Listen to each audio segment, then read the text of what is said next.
Good morning everyone, welcome back to Bagmon Exotics. Today I'm going to be feeding my snakes. I'm also going to briefly show you guys how I defrost my rodents, so stay tuned.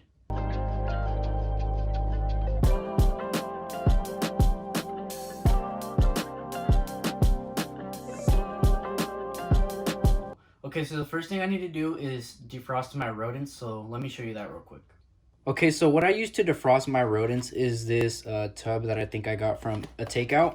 I really like this because it's really tightly sealed, and you want something like that because for this exact reason. I make a hole on the top so I could actually put the water in, and you want it tightly sealed, that way it could fill up above this line, if that makes sense. That way your rodents actually stay submerged under water and actually defrost. Okay, now next you just want to put them in your actual tub, and you usually want to separate your mice with your rats, if that makes sense. So in here, since this is a rat, I only should use rats in here, but because I'm only going to be feeding 3 of my snakes today, I won't actually be separating everything. So that should be fine. You want to do that because you don't want rat scent to go on the mice and mice scent to go on your rats, especially if you have picky snakes. So next, we just want to take them to the sink and use lukewarm water to start defrosting them. And by the way, I am using 16-inch tweezers. You always want to use tweezers when handling your rodents because you don't want to get human scent on them. Or you never want to hold them by the tail whenever you feed them because your snakes can mistake your fingers for the rodent and actually bite you. Okay, so what I like to do is run my fingers underneath the water and wait for it to get warm. You want it to get lukewarm and not actually hot or boiling because you need to remember that you're not actually going to cook your animals. You're just simply going to defrost them in this, and we're going to heat them up later using a different method. And this is why I told you that I like having the hole on top. That way I could just simply put the water in like that. Let me just turn it up so it can be quicker. Now that it's all the way filled up, I can finally turn it off. And this is exactly why I said I like having a tightly sealed lid. As you can see, none of the water is flowing out through here, and it's actually higher than this line. That way my rodents are actually submerged underneath the water. Even though they're still floating like this one right here, the lid manages to keep them underwater like that. You see? They're still underneath the water, which is perfect. I also like using a towel underneath. That way, if some does leak out, you know, the towel soaks it all up. But the next thing you need to do is wait for your rodents to actually defrost. This can take anything from 15 minutes to 30 minutes to even up to an hour. This all really depends on the size of your rodent and how warm your water is. So you need to, check your rodent here and there, see if it's still frozen.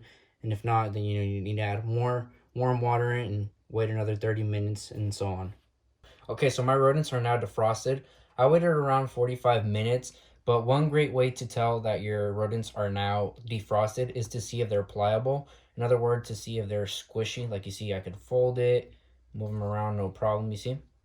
Same thing with these, especially these because these are way smaller. So if this one's ready, these are definitely ready. Another great way or very easy way is to simply touch it. If it's not stone cold, like an ice cream, then, obviously it's defrosted. So now I'm going to move them on to a step ladder that I have with a towel underneath to catch the water. And I already have this lamp set up.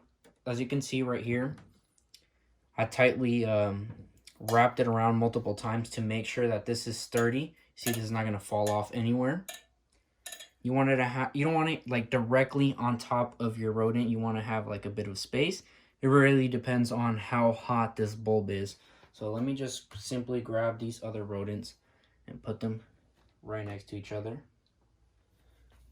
I love this method because it seems to warm up my rodents really, really hot. Not extremely hot, it's just warm enough so that my snakes will just simply eat them and not refuse them.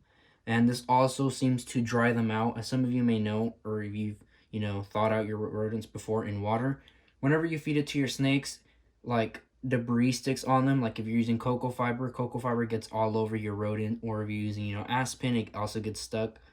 That's not, dangerous. It's not going to, impact your snake if you do it once or here and there if they get a little bit of substrate on them. But, we could avoid it. It's better. So I like to leave them here for, I don't know, this really doesn't matter because this heats up extremely fast, but I usually like to wait until they are fully dry. And here and there, I'll just give them a quick flip so the other side gets dry. And as soon as they're warm enough and as soon as I feel like they're dry, you can also use the same paper towel to dry them off if you want to speed up the process. But after that, you know, I just feed them to my snakes. So if you're wondering what rodents I'm using Cold Blooded Cafe. If you want to see a review that I made on them, I'll leave a card somewhere right here. And also, please remember that this is not a how-to video. I'm just quickly showing you guys how I like to, defrost and heat up my rodents.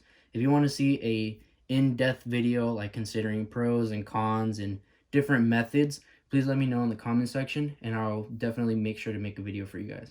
So first is my Kenyan sandboa. His name is Bimo from Adventure Time. And the first thing I need to do is use a wooden stick to poke around and find him first. I don't want to use my finger because I did accidentally, touch the rodents here and there while filming. So I do have rodents smell on my fingers, and if I just dig around and poke around to find him, he's most likely going to bite me. So need to use a little stick and see where he's at. Oh, and I seen a little bit of movement right here. So I'm guessing he's somewhere right here.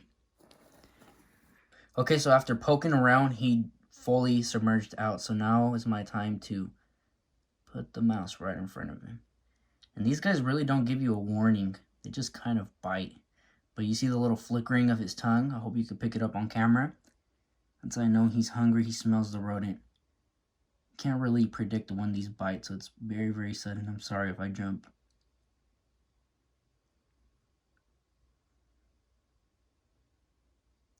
Come on, little guy. There we go. Fight it a little bit so he thinks he's killing it. And let go. This is an aneurystic Kenyan sandboa. That's why it's only white and black. Aneurystic basically just means they're lacking the red pigmentation. So breeding with this dude should be fun in the future. Oh look, he's already starting to eat it. Okay, so I don't really want to stress this little guy out too much, so I'm just going to go ahead and put the lid back on his enclosure and put him away. Up next is my scaleless head lesser ball python, Romeo. So we'll see him in the next clip. Okay, so like I said, up next is Romeo, the scaleless head lesser ball python. And let's see if he'll take down this mouse. I mean, it's actually a rat.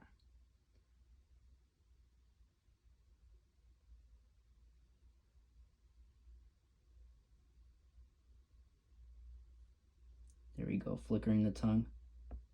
No, he's hungry. I had to take out the hide so you could actually see him eat, so he may be a little bit uncomfortable. This dude usually smashes his food. There we go. Good boy. Shake his rat a bit so he thinks he's killing it. That's a good boy. Now I'm just going to gently cover him up again with his hide and just leave him alone so we can move on. Okay, so up next is Milo, my GHI Mojave ball python. And I'm not really sure what's wrong with this snake. He never, takes down food from our tongs. He just absolutely does not eat it.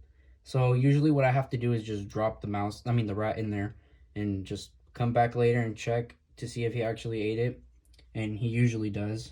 He's never, just flat out not ate. So hopefully today is the day we can get a takedown. I'm not sure if you can see, but he's a little bit puffing up, so that's a really bad sign. It's kind of like a defense mechanism. I know he's probably most likely not going to eat for us. Just going to lift up his hide a bit. See where his head is. See? He's just moving back, not flicking his tongue too much. So I know he's not going to eat. So I'm just going to not bother him. I'm just going to, like I said, just leave the rat somewhere right here and come back and check up on him, I don't know, 30 minutes later, and he should be eating the rat. And someone else is hungry over here. Since we're feeding all the snakes, he sees the tongs, and he just apparently wants a rat too. So I'm sorry I didn't really get to set up the camera because, you know, I caught him and instantly pick up my camera. But as you can see, he is eating it now, which is great. There we go. I'm just going to leave him alone now. So up next would have been my girl Maui. However, she is breeding still, so today isn't her day to be fed. But I didn't want her to be left out, so I'm going to try my best to insert a clip of her eating right now. Okay, so up next is my female cinnamon ball python. I'm going to bring in the rodent, and I usually just bang around. And she usually knows that's feeding time.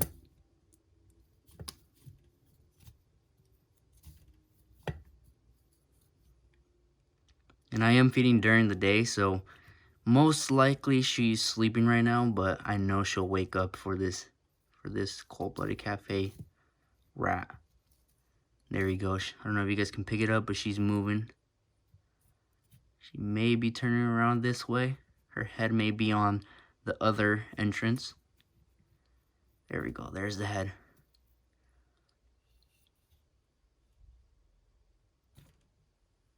Boom.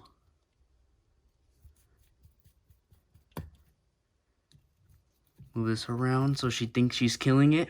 And just like that. It's that easy to feed my snakes.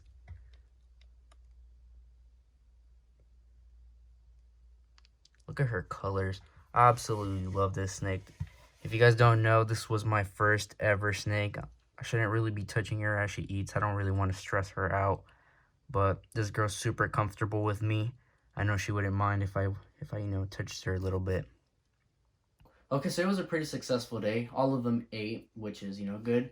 But if you want to see a video of me feeding my crested gecko or my Amazon milk frog, or maybe even my leopard gecko, or even my tarantulas, make sure to subscribe, leave a like, and leave a comment on which one you want to see eat.